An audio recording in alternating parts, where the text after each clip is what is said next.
FX. In today's video, we're going to talk about high probability setups versus low probability setups in the Forex market. Also, I want to mention that we have a 50% sale on our online course right now, guys. It used to be $1,350 US dollars, right? But now it's $675, all on 50% off. So go ahead and check that out right now at RoyalBluFX.com. So the real reason behind this video is to show you guys how most of you guys, when you're trading, you're taking less probable trades that don't work out in the market, right? And this is probably why you're most likely losing in the markets, right? But what if I was to tell you that in order to trade well, you need to be trading the high probable trades, right? The ones that actually matter in the market, the ones that will actually perform really well in the market, okay? And a lot of us tend to think that we need to be trading every single day only because we're seeing a setup here and there. But most of the time, you know, if you think about it, think about how banks are trading, right? A lot of banks aren't trading every single day, right? And we're not to say that we're going to be trading like the banks, or we should be waiting for hours and hours and days upon days just to trade like the banks. But what I'm trying to let you know in this video is what a high probable setup looks like for us versus what a low probable setup looks like for us as well, right? So you can have less losses and more wins in the market. All right, so right here in front of me, you can see that there's a bullish and a bearish example of both the high probable setup and the less probable setup. So let's start here with the bullish one. You can see that price is going bullish over here, and price is giving us a chalk formation, and then price retraced fully like this, deep inside the supply zone and then extended. You can see in this one, prices went bullish, right? Gave us that chalk, then prices retraced just a little bit and then mitigated some sort of supply in here and then extended, right? Same thing goes for this one, for the bullish example, when price is going bearish, then went bullish with the chalk. You can see it just retraced just a little bit and then it extended. And then same thing goes for this, where price retraced fully into the demand zone and then extended, right? Now, I'm going to give you a couple of seconds here just to guess which one is the high probable setup, okay? I'll give you a few seconds right now, and then I'll let you guys know. Okay, if you guys haven't decided, or if you guys decided, excuse me, the high probable setup is this one right over here. Okay, the full deep retracement. This is the bearish example. This is the bullish example over here. Okay, now the reason why these are the high probable setups is because price is breaking and fully mitigating. Think about this. Okay, I want you guys to think about this for a second. When you're shooting a bow and arrow, right? When you have a bow and arrow and you're looking to shoot a bow and arrow, how far do you think, or how far do you think in terms of the arrow, how well will the arrow perform, right? So when you're cocking that arrow backwards, right, are you going to be cocking it fully, right, in order to get that amazing shot? Or are you going to be looking to just just cock it slowly, or pull it back a little bit slowly, right? Cock it a little bit backwards a little bit slowly, and then letting the arrow shoot, right? Which arrow would perform better, right? And this is just the exact same example as in terms of what I'm talking about, in terms of performance, high probable setup versus a low probable setup. So obviously we choose the high probable setup and to trade this one, right? Not these ones. And the reason for that is because if you think about it, if you know the 50% equilibrium idea, or if you know the supply and demand, or at least the premium and discount zones, right? If you look at this, let's just let me show you here, okay? Look at this. This is our Fibonacci tool here. When price overextended, we know that price has to be selling, right? We're looking for price to sell at the premium area. Notice how price retraced fully inside our premium area. This is where that arrow is going to be flying very fast and at a very good speed, and it won't stop, right? It'll just continue, right? All right, now as far as this setup goes right over here, you can see that we have a high and a low that's made, right? And then if we put our Fibonacci tool like this, you can see that price hasn't fully retraced, right? It's not above our premium. Therefore, we can't sell this, right? So this is considered to be a less probable trade to happen in the markets, right? Because for all we know, when price comes here and mitigates some sort of supply here, this order block, right? Price can stop here, right? Fake us out and push bullish like this. Now you're wondering to yourself, well, why didn't price go down, right? Why didn't it sell off? Well, it's because you're trading a less probable trade in the market, right? And prices are coming right here to that full deep retracement, right, in that premium zone, and then you can look for that now for price to extend in the market like this, right? Now this is a high probable setup in the market for us, okay? Now this doesn't mean that price here will not extend, right? It doesn't mean that price won't perform or perform well, but most of the times, I would say about 90% of the times when price doesn't fully retrace into your premium, like, you know, if price doesn't fully retrace into premium like this, right, there's a high probable chance that price is not going to perform well and price is just going to shoot right back up like this, and then you're going to be able to, and you're going to lose the trade, right? And this is what we're looking for. We're looking for that extension in the market. So, but again, when price does this, if price does extend over like this, we now can understand as to why price is doing this. It's all because price is leaving us some sort of inducement in the market right there for prices to retrace like this, right, and then come back up and fully retrace back into our area of supply and then to extend, right? So at the end of the day, this is left as inducement. There may be some sort of liquidity left if we were to do something like this. Maybe prices do this a lot, like this, right? There's inducement right there. Then it's forming that liquidity, right? That double top, and then prices are extending like this. So this is what I'm talking about in terms of high probable versus a less probable setup, right? Now, does this mean that you can't be trading any of this stuff, right? Let's just picture that this is the 4 hour, okay? That this is the 4 hour time frame, and you're seeing a setup like this, okay? Now, we're obviously, this really all depends up to you. Obviously, when you're looking at the 4 hour time frame or the higher time frame, you can wait for prices to retrace here at the 4 hour time frame, but this is going to take days upon days, you know, until price gets up to this area, right? What if you were to say, let's say intraday trade, right? If you're an intraday trader, you don't want to wait for prices to end up here, or at least wait for prices to end up there, right? Or you may, right? Just really depends if you're intraday trading or not. In this case, if I want to be trading right now, what will I be doing in most cases? Well, I know that I'm not going to be waiting for price to get up there, right? For that premium area for price to sell off from, right? What I'm going to most likely do is go down on a lower time frame and, oops, excuse me. Let me just do this over here. Okay. What I'm most likely going to do is, since I'm going to be intraday trading, I'm going to be looking at this swing here. And the reason as to why is because we can see on the 4 hour, it's going to take up days upon days to get to this area of premium, right? But in this case here, you can see that prices are going bearish, right? You see the direction is bearish. So what I would do in this case is, since I would have to know in hindsight on the higher time frame that we're in our discount zone, right? So I would need to understand that if I'm in the discount zone and I'm only trading this, right? I'm only looking to trade this extension, right? Whether this extension is going to respect this demand and then shoot up, or whether price is going to, you know, respect it maybe by a hair, you know, something like this where it fools you and then price extends bearish like this, right? Right? It doesn't matter. At the end of the day, this is all bearish, right? And we're looking to only trade this extension. That is our direction. Okay, the direction is saying bearish. So if I'm looking at the 4 hour, look at this in the 15-minute and then the 1 minute for entries potentially, or the 5 seconds. So that's how I would do this, right? But now let's just say that this is our entry time frame, right? Let's just say that this is our entry time frame, and we're looking to trade this, right? And we didn't catch this area of supply here, right? We didn't catch that full retracement. So instead, we're thinking to ourselves, okay, well, there's a break now, right? And now I see there's a break. I'm fully sold to this. Now I'm looking to really trade this setup here, right? I'm on the entry, right? And this looks good. This is considered to be a full deep retracement, right? That's very true, right? So once you're taking that entry and then price goes like this and you're like, oh shoot, what just happened? I just got taken out. I was looking to enter here. What just happened, right? We had that break of structure, but this is where it looked. This setup looked really good.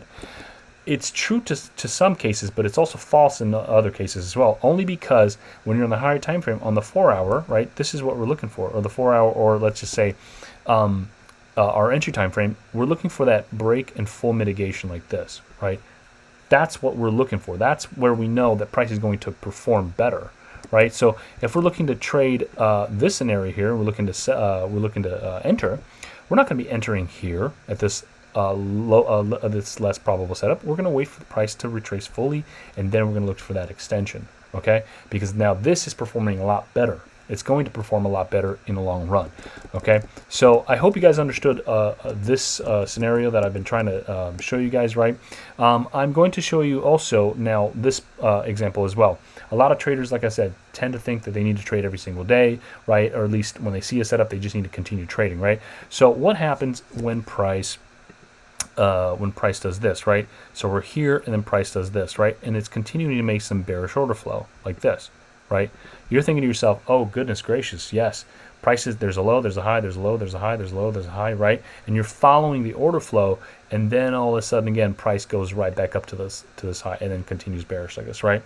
Now, this is, again, another great example in terms of to show you why price is always going to be performing well at those very deep retracements rather than those small retracements here, like how you see here, that when price was here at this area of discount, right? We need price to be at the premium right there, right?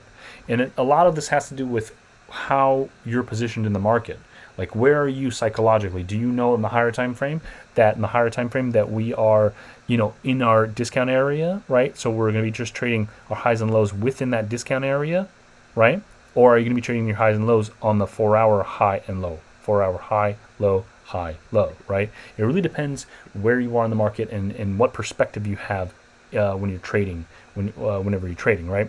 So here, when you see in this example, right, you can be trading all this. All this isn't bad, right?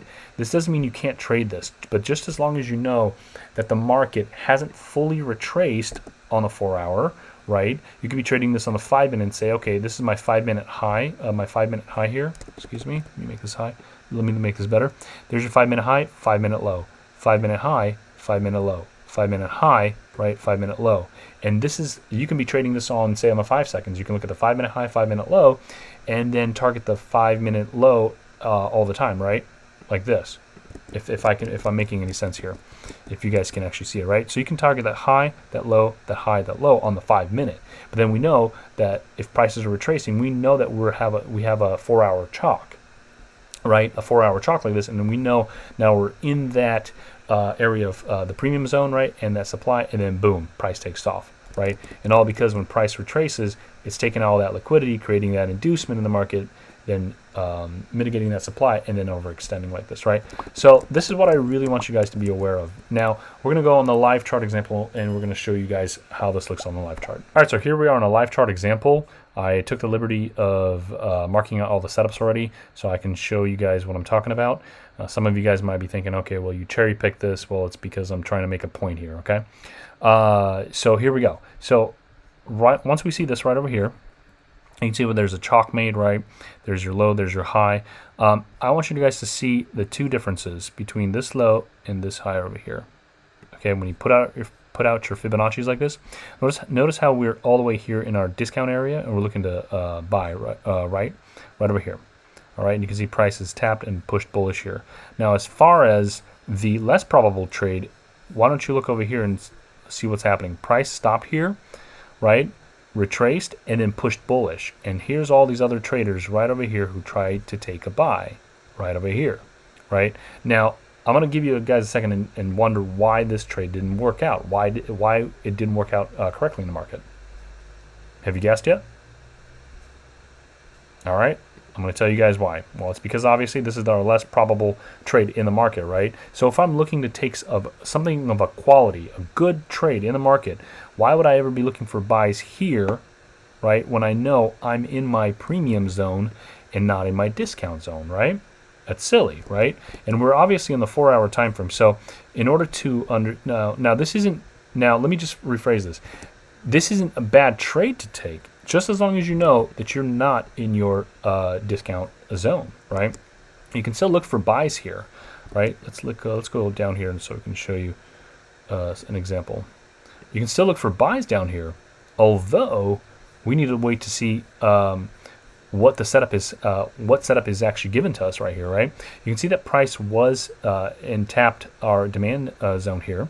You can see that price gave us a chalk here as well, right? You can see it right over here. Chalk to the low side, chalk to the upside, right? And then our high probable setup would be right here. The entry would be literally right here, right? And you can see already there were buyers that try to buy here to push the price up, right? But it didn't perform well. Now, what's interesting about this is the reason why price never went up is, why price never broke above this high or continued to pursue the direction, right, is because this low was not able to break this high, and therefore I wouldn't even look for buys here, right? So that's one of the reasons why as to why I would never be entering at this area. Even if price is retraced here still at this full retracement, I wouldn't be looking for buys because this low here never broke this high. Okay, but that's more. There's more details into that in our course. Let's go back up here on the 4 hour. Okay, let's look at this example here. There was a chalk made here. There was a high, right, and there was a low broken, right? A lot of us would be like, okay, cool. We're on the 4 hour. We're buying. Prices are bullish, right? There's a break of structure right here, right? Our intention is to look for buys. Cool. Not bad, right? But what's bad about this is when people are following this, right, we still haven't gotten to our area, to our full deep retracement, right? Right over there, right? Look at that, right? Now, here's the very interesting fact here. We are in our discount, right? Only because this low here left from our discount area, right? So when we're looking to buy this, we are intentionally looking to buy price at the very low. It's still a break, it's a low, there's a high, there's a low, there's a high, there's a low, there's a high, right? So we are still looking at price at a full retracement, at a full deep retracement at the high probable setup. But knowing that this low here may not perform well, it may not break above this high here, right? Because this was the origin of the low. This is where price should be performing well, right? As far as we know, this is inducement, and there's liquidity. Liquidity created the market before price taps our order block and continues to push bullish. So we would have this deep retracement as our high probable setup, right? And this would be our the less probable setup here. Now again, just to let you guys know, this does not mean that you cannot trade this. You can trade this, but the way we like to trade this, these less probable setups is only when price retraces at a deep retracement like this and comes, and then we would look to target sort of our supply or the high of this less probable setup over here. Okay, something like this. But we would never target anything above here. Okay, because a lot of traders also look to hold these trades and then hold them very high here, and then not understanding as to why they are holding it that high when we know price should well indeed come into our demand zone like this, right? So definitely understand what structure you're in and what and what setup the market is doing, right? Let's look at another setup here. You can see prices are bullish here, but then they're going bearish. You can see the chalk here. There's a lot of sellers, that sold right here, and you can see it right here. There's your high, there's your low. Price is coming here now, and there's sellers that are trying to sell this off like this, right? Now, again, it's not wrong. You can sell it, but just know that price may not perform well and push bearish here the way we'd like to think the price should go, like so, right? Like you can see how from this high, price went all the way down here to this wick right over here, this low right there, right? The only way this is going to perform very well is if prices fully retrace right to the order block, which is right here, right? And then look for prices to extend like this, okay? Again, you can be on the lower time frames on the 4 hour and still look to trade this right over here, but just as long as we know that we can target only our demand zone now here, right? Or maybe our current low right over here, but we can't trade anything past this, because as far as we're concerned, let's look at this right over here. It's not this, it's this right there. Okay, you can see that this high here, right over here, has went bearish right over here, but then it hasn't really fully. This little wick right here, it's standing just above our premium. So this could be, this is up to you guys obviously to decide whether you should be selling this or not, but I would never sell it here until prices come here to the full high, because you can see it right over here. There's your high, right? There's your low. Okay, before this, there was your high there. There was your low here. Something like this, right? High, low, high, low. So we just follow the order flow like so. And that even rhymed. All right, guys, I hope you guys understood this example. I hope you understand how high probable setups are the best versus the low probable setups. Of course, I don't discourage you guys to continue looking to trade, sort of what is on the higher time frame, like, the 4 hour here, for example, where you're seeing highs like this broken, you're buying like this. This is still okay to buy, just as long as you know what you're buying and selling in the market, right? On lower time frames, this is still great. You can still buy and sell just as long as you know where the market should be going, right? On the full retracement, on that full deep retracement. That is our high probable setup. Guys, thank you so much for watching. I hope you guys enjoyed this video, and I hope that you learned a little bit something. If you really enjoyed it, please throw a huge thumbs up, like on this video, and definitely subscribe to this channel, because we always give out free content every single week. We love you guys. See you until next.